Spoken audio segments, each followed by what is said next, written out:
Ladies and gentlemen, the statue of President Gerald R. Ford by J. Brett Grill. The face of Grand Rapids' favorite son, now a permanent fixture in the Rotunda of the nation's capital in Washington, D.C. A statue of President Gerald R. Ford unveiled before a crowd of dignitaries today at the Capitol. It was a momentous occasion for the Ford family and for West Michigan. We wanted to give you an up-close look at the unveiling. 24-Hour News 8's political reporter Rick Albin is there and filed this report. The Rotunda was full of politicians past and present, a virtual who's who of administrations throughout the years. Those current politicians were all paying tribute to a man who was president before most of them ever got to this town. And those who served with and for President Ford were there as well, plus the family.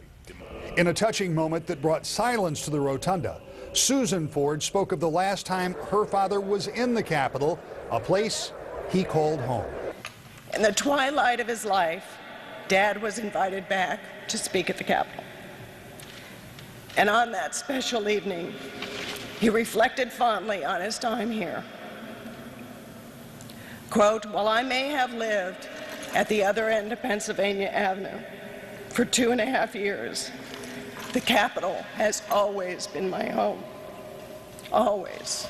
Many of Michigan's congressional delegation, both past and present, were also in attendance, as were a number of cabinet members and other Ford administration officials. And many of them will gather again tonight in the Capitol for their annual dinner in Statuary Hall. On Capitol Hill, I'm Rick Albin, 24-Hour News 8.